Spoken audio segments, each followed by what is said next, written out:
Lil Baby says, dude in male fellatio video ain't me. Stop clout chasing.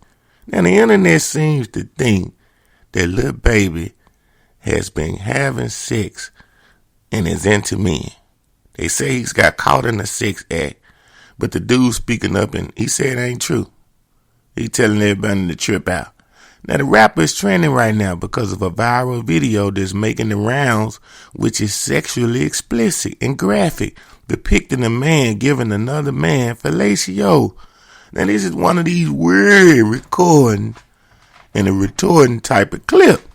Now, the source wanted to remain unknown.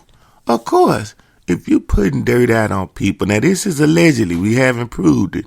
If you putting people's secret sexual dirt out there for the public, you have to remain anonymous. If you broke, because you don't know if this person with money might spend some money. It's called a hit. Paying somebody to get rid of their problem. Now, the man who can be seen in the clip apparently bears a passing resemblance to Lil Baby. At least is what a lot of people believe anyway. You know? That's what it look like. A notion that's further fueled by a caption that's partially covering this guy's face, which reads, nah, Lil Baby. In other words, some random clip of a guy giving oral sex to another man was screen recorded. Someone attached Lil Baby's names to it and then tried passing it off as legit. Now, they got memes, and I'm going to tell you, with this artificial intelligence, people can do anything with video and audio and make it sound like it's you. They can't do that. Now, the reason why they're going to say Lil Baby is suspect is because you was in the video with Ruben and some other people at this all-white party in California, and they had you in the sandwich. Yeah, the opposite from an ice cream sandwich. You know how you have the two black outer layers and the inner white cream filled layer? Lil Baby was the inner black letter, and they were the outer cream filter. So it looked kind of strange. It looked like you might like a little bit of everything, Lil Baby. So what do you think the people going to think? Come on now. Now, of course, Twitter having a field day with this right now, with a ton mean-spirited and homophobic joke flying at Lil Baby's expense, but he's already pouring cold water on it all. So he went to Instagram and wrote a thing. Y'all got to stop using my name and like this when y'all get bored. Then the extreme motherfuckers go out for clout is sick. Ain't no mystery in my history on no level. This is my last time addressing any kind of dumb ass clickbait. So there you have it. Now, he's saying that it isn't him. The guy that's in the video could be anybody. It doesn't really like Lil Baby based on what you see, but his face is heavily covered up. Let me show you something. Now, like I said, we got the AI and this deep fake shit going on. So it's easy to spread, misinformation and trick people.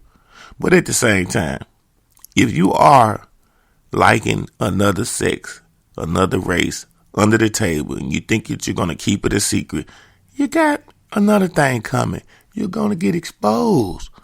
So if you like it, you might as well come out in the open and let the world know before the world finds out and let the world know. Next topic.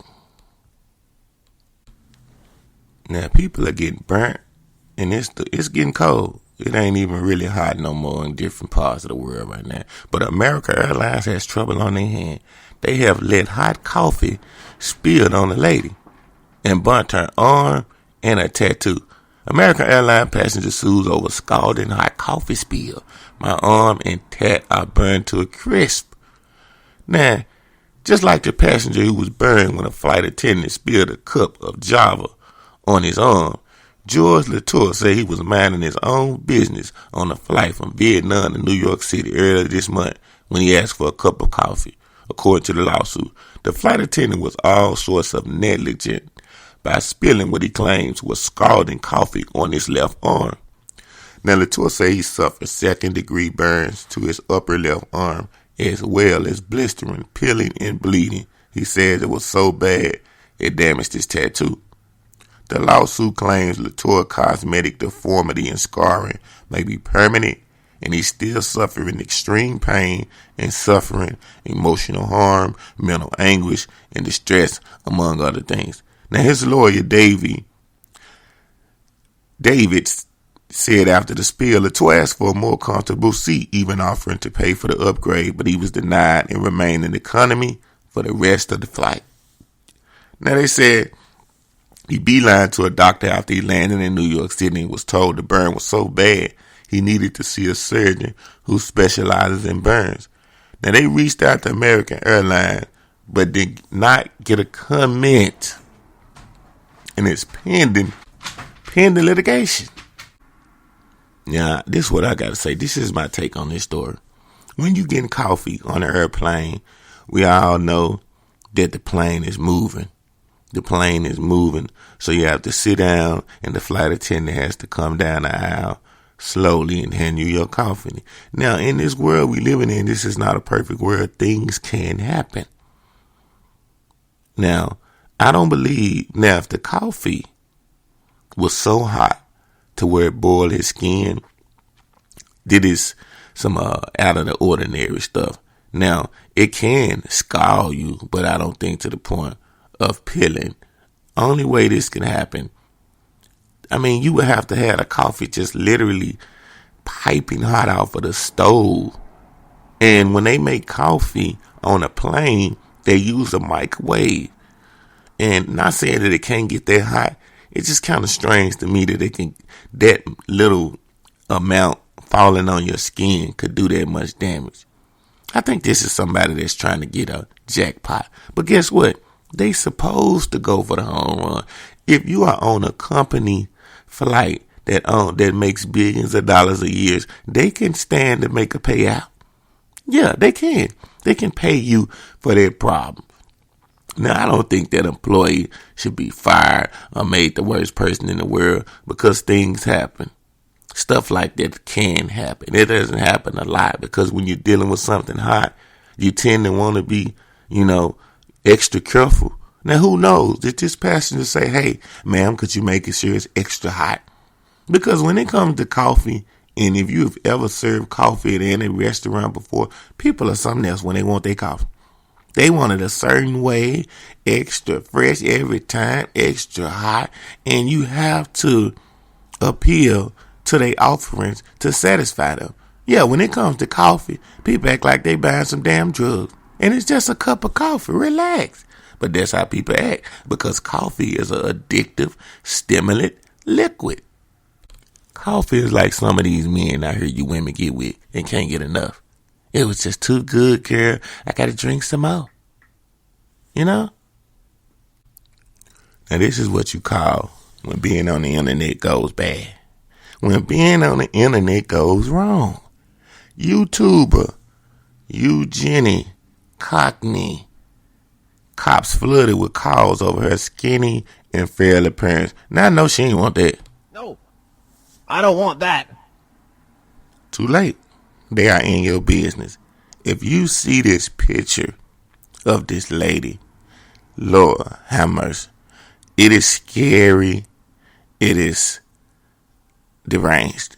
You can see her ribs poking through her body. She literally don't have no meat on her body. All skin and bone. She look like she not even alive. I'm trying to figure out how is she still walking and living. She looks like Skeletor. God damn. Google Eugenia Cooney, people, and you will see how this lady looks. Now, influencer Eugenia, very thin physique, has resulted in her local police getting bombarded with calls and emails. Now, they saying that the YouTuber is not in any sort of danger.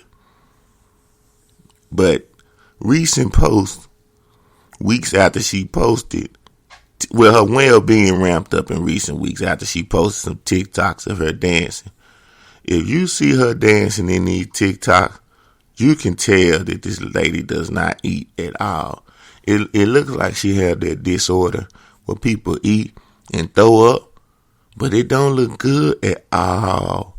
Like, I'm trying to figure out how she even still standing. This is It doesn't even look like a human being. Now, a story came out about her sparking even more concern. Greenwich Police Sergeant Brent Reeves told TMZ calls and emails have been coming into his department from all over the world. They even been getting calls from Egypt and New Zealand. I mean, if you look at her, you would call. I don't know why they saying that she all right. Something's wrong with this girl. Something is wrong with this girl when you see how skinny she is. God damn.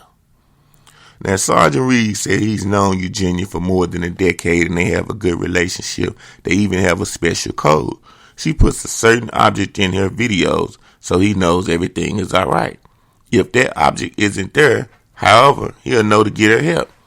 The Sarge says Eugenia has always been skinny and that they can't really make her eat more if she's at the size that makes her comfortable. He says she's of a sound mind and always has a bubbly personality when he chats with her. Now, other agencies have checked on her in the past, but were told she never met the criteria to force her to get any kind of help. This ain't the first time fans have asked to get help for her, though. They reached out in 2019 and asked this YouTube star PewDiePie to ask his followers to send her words of positivity. She also has spoken out in the past about put on a 5150 hole by her friends when she lived in California, saying in 2020 she felt betrayed and ambushed. Now, despite all this online speculation, the sergeant said that she does eat, and he says she especially likes chicken sandwich. I can't tell. This is a case of, in America, where people overlook something that is very serious. Something is wrong with this young lady. I can't put my fingers on it. Something is wrong with this young lady. I don't think it's drugs. I just think it's a mental health thing. And I think that she think on camera that she's too big, and this is why she does this. And this is what this mental disease does. It makes people see themselves like they're big. And they can't really see how they truly look. This is sickening to look at, just to look at while I'm doing the show. Man, Google her. Google this lady. Yes, I'm going to tell you the name again. Eugenia Cooney. Now, moving on in the other part of the entertainment, where we're going to talk about the granddaddies. We're going to talk about the tigers. See, the ladies are cougars. The men are tigers. Morgan Freeman, old ass. He says the terms Black History Month and African American are insulting to use. Now, in the new interview, legendary actor Morgan Freeman talks about why he doesn't like to use the terms African American or Black History Month, and why celebrating Black history should occur more than once yearly. Now, I agree. Every day should be a celebration of Black history, but we know niggas ain't gonna do that. Niggas are not going to celebrate the good things that black people do. Let's just be honest. Most black people do not wake up every day of the week thinking about some history that a black person has done. These niggas they losing their mind out here. We got some people with respect and sense that are going to wake up and think about the past and history. The rest of the people, they waking up thinking about how they going to pay their bills. Yeah, they ain't worried about no 100, 300, 500,000 years ago shit. That was then, this is now. Now, during the interview with the Sunday Times, he said that there was no black representation in movies when he was growing up. He said when he was growing up, there was no me in the movies. If there was a black man in the movie, he was funny. Until Sidney Poitier came and gave young people like me the idea, okay, yes, I could do that. Yeah. A lot of times back then, most of the black people that they put in the movies were to entertain and be funny. That's why we have a lot of black comedians. That's where comedy brewed from. Niggas looking at old movies produced by Caucasians, seeing them with black phallus maces and doing crazy shit and getting the people to laugh. So niggas, I can do this too and get this money. That's what comedians historically started from. The old movies a long time ago. Now, throughout his long-standing career, Freeman never shied away from talking about political issues. The Memphis native told the Times it was an insult to celebrate Black History Month just once a year. Two things I can say publicly that I do not like. Black History Month is an insult. You're going to relegate my history to a month? Now, as you get older, you start to care about stuff that you didn't care about as much when you was younger. So I can understand. As an old grandfather that lived a long time, watching how fucked up this wording got. That's why Morgan Freeman is speaking on this and talking about this. Because you get to see the transitions of stages of life from when he was growing up as a child to a teenager to a 20-year-old to a 40-year-old and now senior citizen. So he has seen a lot more than a lot of us have seen, double the time or triple the time that I have seen. So, yeah, I can understand from this black man's perspective why it would insult him, but it's not going to change just because you're insulting Morgan Freeman. So you might as well keep living, keep enjoying life, and just be all right. You just giving them something to put online and talk about. Now, he said he don't subscribe to the title African American. Black people had different titles all the way back to the N-word. Let's say it, nigga. He was scared to say it. And I do not know how these things get such a grip. But everyone uses African American. What does it really mean? Most black people in a part of this world are mongrels. And if you say Africa as if it's a country when it's a continent like Europe, Now he said, they questioned him about why he questioned why the African American term is used when other people describe Americans by using the country they're initially from, such as Italian American or Irish American. The Oscar-winning actor has starred in several box hits: $1 Million Baby, Shawshank Redemption, Driving Miss Daisy. He's been in a lot of shit. We know that. Morgan Freeman, one of the best to ever do this. But he's just an old brother with history out here in this world trying to speak some positivity. Morgan Freeman, you need to go and fly to every city where they're stealing kids and Hyundais at and make an announcement. Tell all the parents that sleep on fentanyl while their kids are breaking windows and stealing our cars to do some parenting, to take their kids back. Because if the parents don't take the kids, then the world can't help the kids. It starts at home with a lot of shit that's going on as far as the teenagers. Now, we can't stop all the rest of this shit going on in the world, but we can stop these little bad motherfuckers. If y'all will pay attention, do your job, teach them right, and make them own up to their mistakes. Stop letting them get away with everything. And then you say, that's my baby. Until the next time, until the next episode, do something with yourself and do something with your life. You can actually be somebody out here in this world. And to the people that is out here being something special out here in the universe, kudos. Keep doing your thing. Keep living it up. And to that lazy motherfucker that's listening to this show sitting on the couch, today is the day for you to change and rearrange your situation.